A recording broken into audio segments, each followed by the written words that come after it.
Hey guys, welcome to another episode of Odom Outdoors. I'm JD Odom. I'm here with my kids. We did some spearfishing today off Homosassa. It was the last day of gag grouper season, so I got my 2 gag grouper, and then we got some mangrove snapper and 1 lone hogfish here. It was a good day, a little rough in the morning, kind of sloppy seas, and bad visibility. We struggled with bad viz all day long. We were out 2 weeks ago, and it was a lot better, but today, not so much. But that's how it goes sometimes. Anyways, it was a productive day, had a good time. Stay tuned, check it out, see how it happens.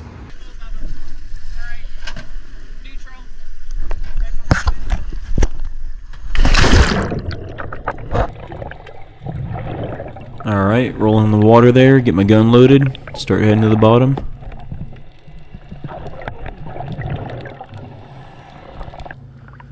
Once I make it to the bottom, there is a ton of bait on this particular rock pile, which is a really good sign because a lot of times when you find the bait, you find the fish.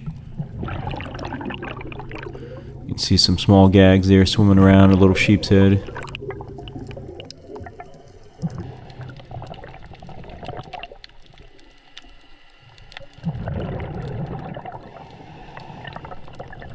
There's a few gags there, but I wasn't quite sure of the size. They didn't really look big enough for me. I can only shoot 2, so I gotta make sure the 2 that I shoot count as some good ones. There's a nice one there, but the visibility was really bad, and by the time I decided he was a shooter, he slipped into the rock there. He could peek up under the rock, but he had gone out the backside of it. You can see here there's lots of little alleyways through the rocks. These boulders here create little alleyways in between them, and unless you're right on top of them, you can't see the fish, so they get to swim in between them freely, and most of the times you can't spot them.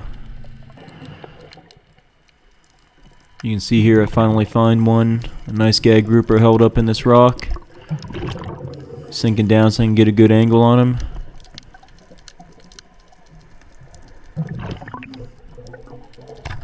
Get a shot into him there, but obviously it's not a stone shot. He's stirring everything up.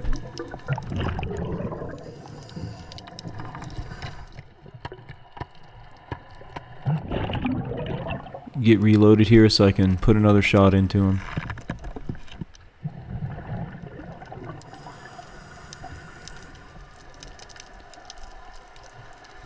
Wasn't sure if he swam out of the rock or if he's still in there.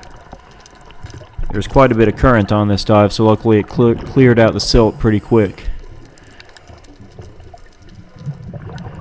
I was able to see his head sticking out here. Hit him with another shot.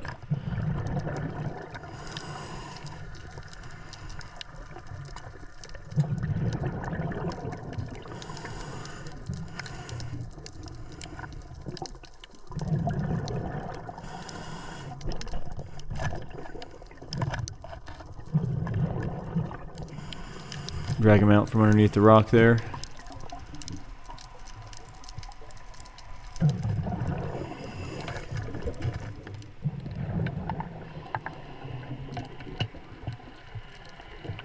He's still not dead, so I'm gonna knife him in the brain here and put him out of his misery.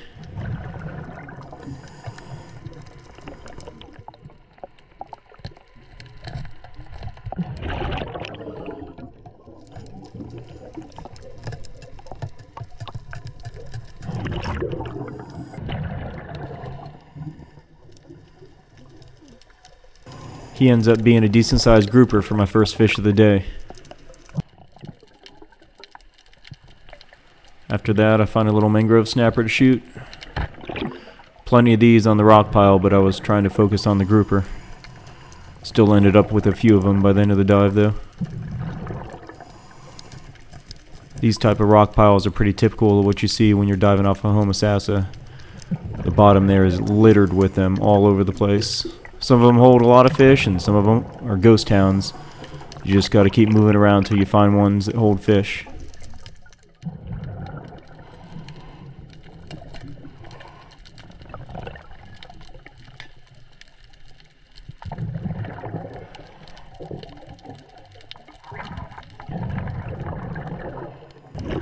So this little flat rock at the top of the screen here, you can see a You can see a grouper there. You can see his pectoral fin fanning in there.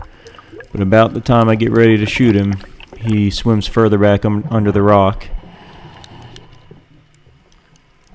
So here I'm upside down looking for him in there, making sure he's still in there. And you can see him there pushed back way in the back up against it.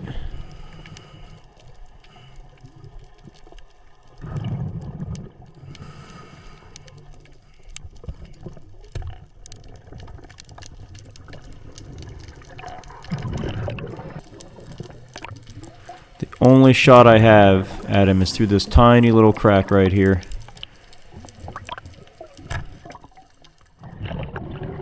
I didn't see much movement once I took the shot, so I needed to look in there and see if I actually hit him or what happened.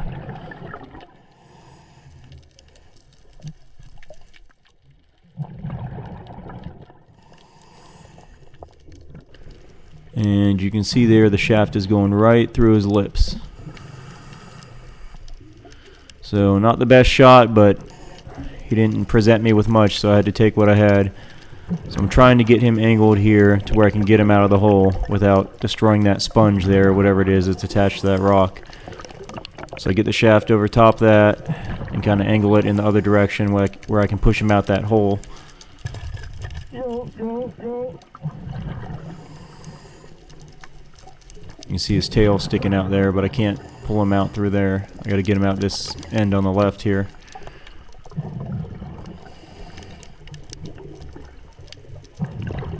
So I'm able to reach in there and work him out. This type of diving, where you're diving in bad visibility and shooting the fish in holes, can be pretty challenging, but I actually enjoy it quite a bit. Finding the fish a lot of times is half the battle. Then you got to figure out how to get a shot into him, and then once you get him shot, you got to figure out how to get him out of the hole.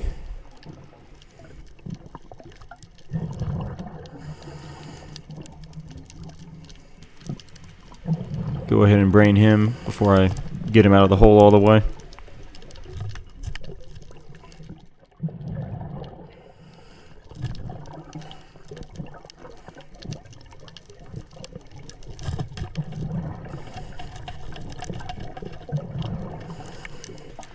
The interesting thing about this flat rock that I found him under, I had dove this spot about 2 weeks prior on the first day of grouper season, and there were a bunch of grouper there, but they all got a pass because we already had our grouper limit, so we were just shooting snapper. But anyways, I was able to find out exactly where they were hiding, so when we came back this day, I knew right where to look for them.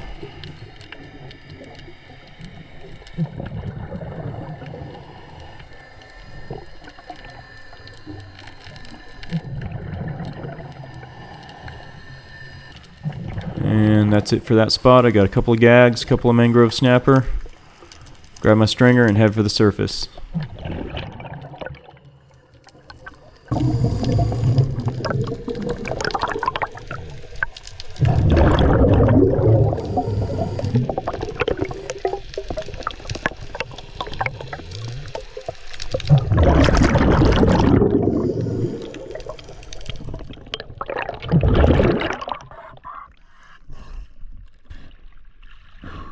It was a challenge.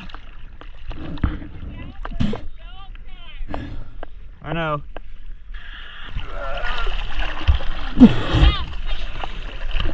Don't let go. Both hands.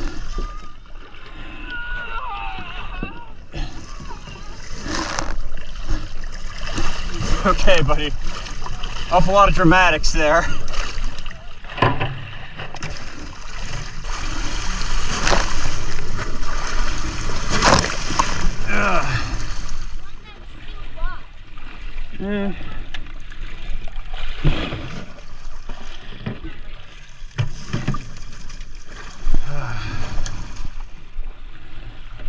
See where you shot this fish, right there.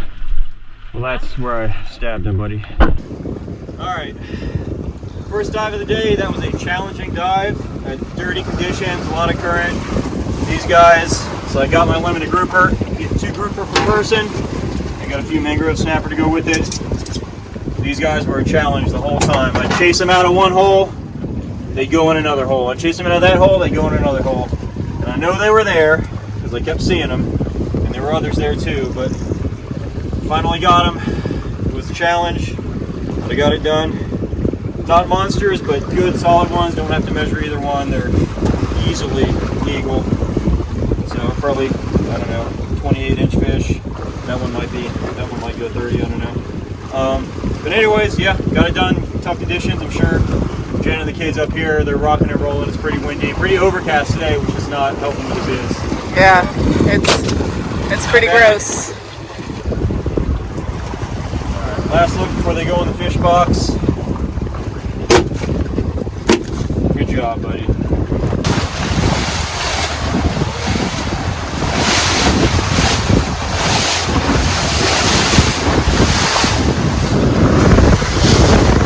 What do you think, Bubba? Pretty windy? Wasn't suspected this.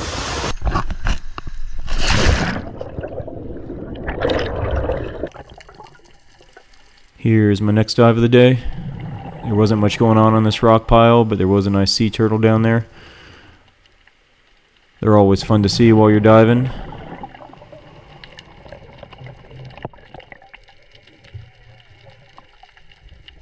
In case anybody thinks that we make this look easy, let me tell you, it just took us way too long to get up to the buoy because I was trying to drive, show the spot, find the buoy, and get my diver in the water, plus dealing with the kids. So in case we make this look easy, here is the reality check.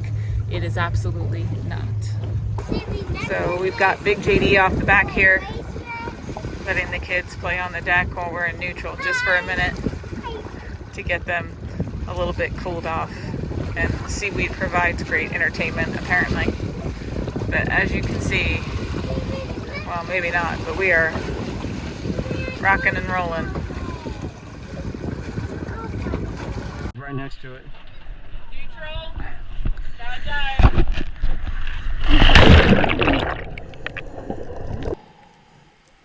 For this dive, we had moved out a little bit deeper, and the visibility had gotten much worse. It was only about 5 feet of visibility here. The GoPro does a good job of making it look a lot better than it actually is. When I first started using GoPros about 10 years ago, it was the opposite. The GoPro couldn't pick up things that I could see. Now the GoPro picks up fish and rocks and things that I can't even see down there. They're pretty good now. Anyways, I pick up a little mangrove snapper here and get him strung up and move on to the next spot. Move in a little bit shallower for some better viz. On this next spot, there wasn't much down there for fish activity, but there was this white coral there. If anybody knows what this is or why it's white like that, let me know, because this is pretty uncommon, at least for me. Last year in the Keys, I saw a bunch of coral bleaching because of record high water temps, but I don't think that's the case here.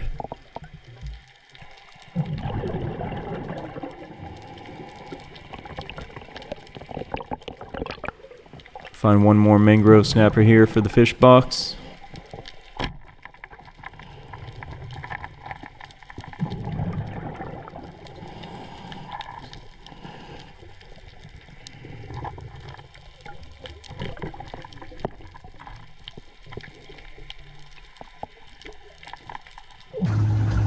Alright, that's going to be little JD's first dive offshore. What do you think, buddy? Cool! Yeah? I can't wait. Think we're going to get anything? Yeah, I don't know. of course. There's been some dirty water. Yeah. Yeah, we'll see what happens, okay? Alright. You ready to go, buddy? Yeah. Hand on your head, let's go. Not the most graceful entry there. We'll work on that one.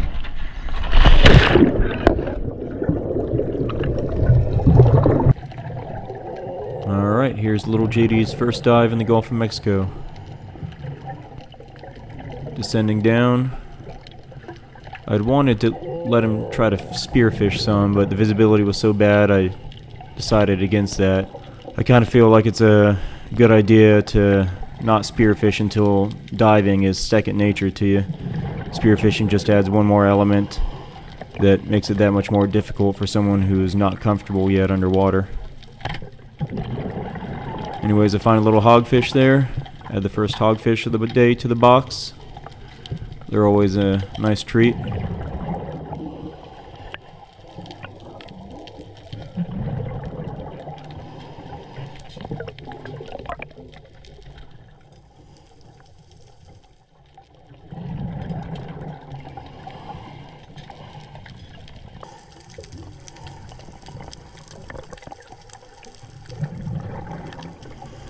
You see little JD pointing out that mangrove snapper to me. It looks like a decent one, so I go ahead and decide to take him. That makes number 5 for the day. You'll see how in this video a lot of the shots I took, I had my left hand up under the gun, up under the muzzle, supporting it. I don't normally do that, but the visibility was so bad this day I couldn't extend my right arm the way I normally would, so that was the way I had to do it to make it work.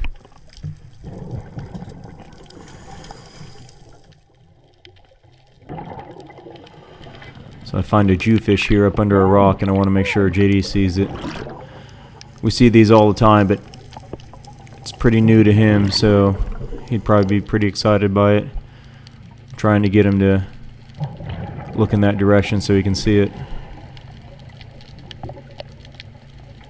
Swims up and over the top and then back in. But it swims back out here in a second and he gets a good look at it.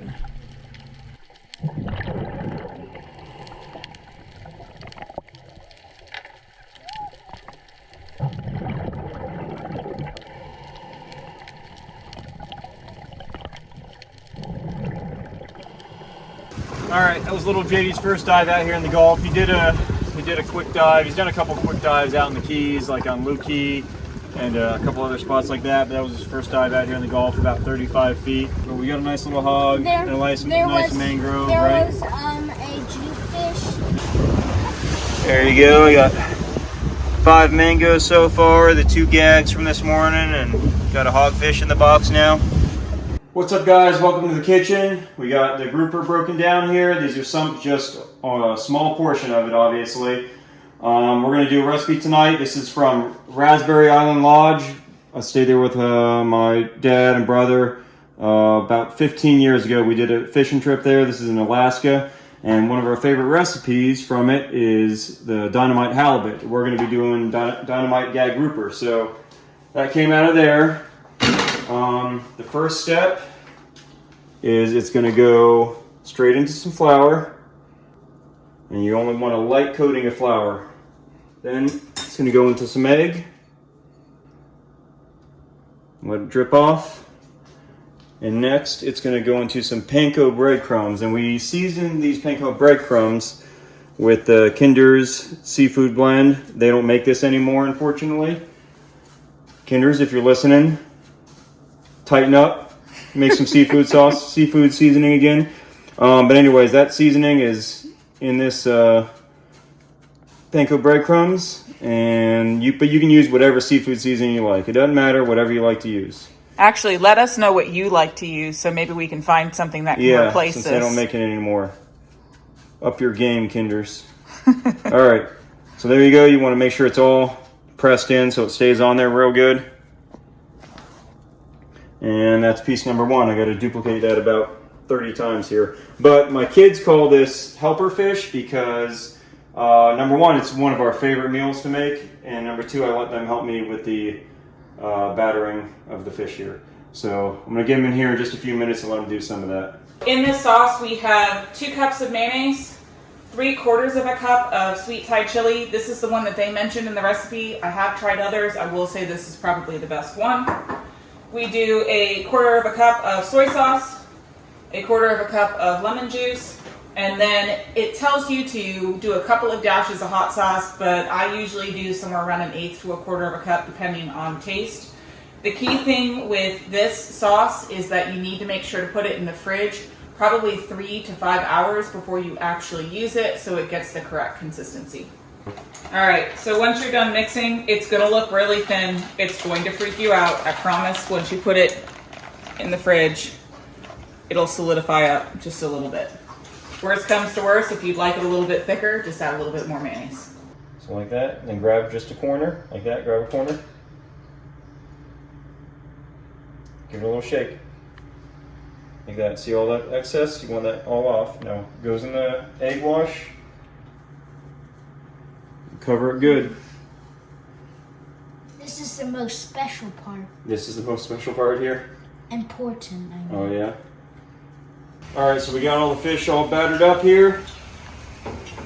We're gonna put, this is gonna take quite a few batches, but they're gonna go in the hot oil. And the key to this is you only want to fry them about 2/3 of the way because they're gonna finish in the oven.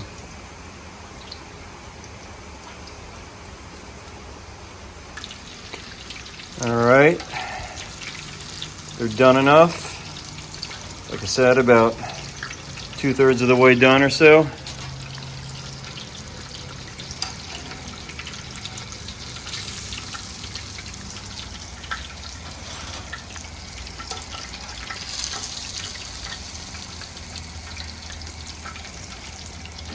All right, last batch going in.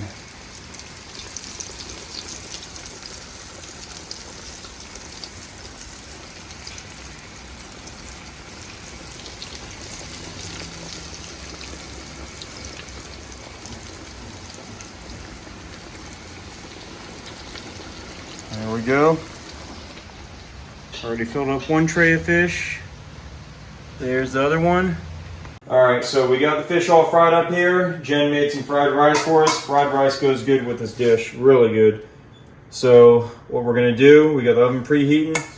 We're gonna cover this fish with the sauce. And it's gonna go in the oven for just a few minutes, just enough to get that sauce heated up and kind of soaked into the fish. And what ends up happening here is you get a nice sauce on top, but the bottom ends up being really crispy, and it helps to put it on this wire rack on a pan. If you can do it directly on some foil, but we found out it helps to keep the fish crispy if you do it on this wire rack, so it keeps it up high up off the bottom. Allows for airflow. Yes, and it keeps it nice and crispy. And that's the key to this. That's another reason why you want to use the panko breadcrumbs instead of regular, like Italian breadcrumbs, because the panko breadcrumbs get real crispy when you fry them. All right.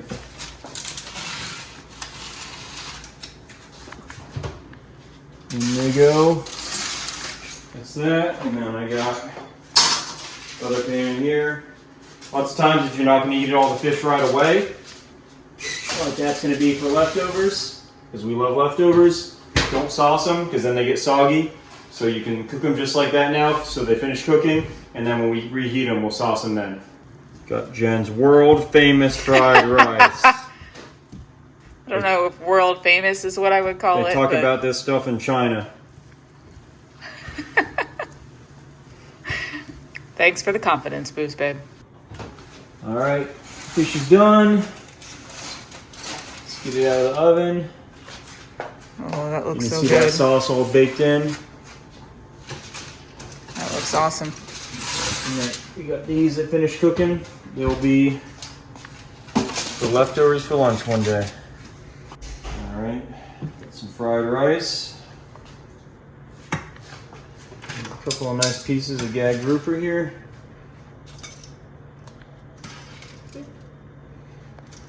Ready for the dinner table. What do you think, guys? Good. Really good. Yeah? It's one of our favorites. Well, at least this. I haven't. The rice is. You had the fish, but you haven't had the rice yet? Rice is good. I don't Okay. know. You can even put this sauce on top of the rice if you're someone that likes yum yum sauce. It's a good one. Okay. Can I try?